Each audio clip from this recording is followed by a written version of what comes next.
We now bring you back to Accra, where indeed underway at the conference center. Justice Beidou joins us live from the Accra International Conference Center as we have that job fair. Now, Justice, what's the situation there as we speak?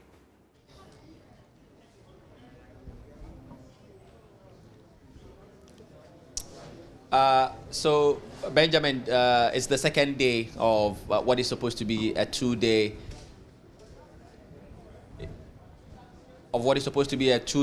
event, trying to connect people who are looking for jobs to prospective companies that have openings that would be able to employ people. Today, as it was yesterday, the numbers are still huge. You have many people who have trooped in here and have been registering. I've spoken to people who tell me they came in here as early as 7 a.m. Just so they are able to secure the first slot to be able to get inside the auditorium itself, where you have many of these companies that have set up in exhibition booths and registering people that they say they would be interviewing from next week to be able to offer them jobs that they have available, Ben.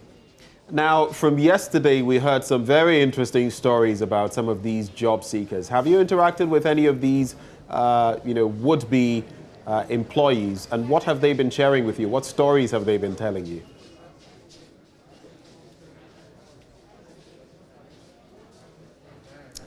So I spoke with some of them, the people the companies that are registering people, and they tell me that a good number of the people that they've already registered have what they are looking for, and so hopefully they would be able to give them slots. But then they also tell me that there are also many of the graduates that are coming in that just do not have the qualifications, or do not have the cut, or do not have the work experience, or the experience to be able to convince them to be able to give them jobs. And so that is the situation. When you talk about the job seekers themselves, many of them are really not sure what their chances are, looking at the sheer amount of people that have come here looking for slots. Yesterday we were told by the Youth Employment Authority, who are the organizers of this event, that they have available slots for 3,000 people. But I was here yesterday, Ben, and there probably would have been about 3 times that number here yesterday alone. And today there's almost the same amount of the same number of people that have come here. And so for many of the young people that I've been speaking with, it is just living in a world of uncertainty, not sure what would happen, really hoping that they make the cut and then they are able to appeal to some of the companies where they have come in to register with. But it is really a situation of uncertainty, not really sure what would happen. Finally, Justice, how smooth has the process gone today?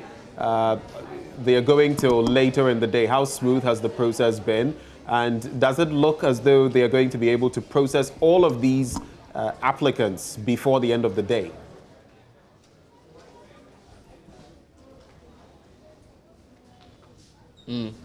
Compared to yesterday, it is really well organized today. Yesterday, as we did report, there were very chaotic scenes at the start of the process, because many people had come in from outside of Accra. Many people had come in not knowing that this process was going to be done on the regional level. People who just wanted to be here and be sure they were going to have the opportunity to register for a job had traveled overnight to come in here, and there were long winding queues, and many people just wanted to get in at the same time.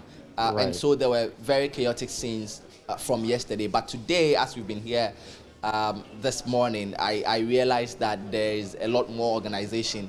There are organized queues, and they've provided tents and chairs under these tents where people would come in and then would sit down and wait till it is their turn to be able to register. I would just ask my camera to pan into some of the places where people are queuing up to register, and then some look at some of the people who are also getting ready to get into the conference center itself. We could also go in and then try to engage some of these prospective job seekers, Ben. Well, Justice, thank you so much for bringing us the latest as far as that is concerned. And of course, later on, we shall get more of what exactly is transpiring at the Accra International Conference Center. Thank you, Justice.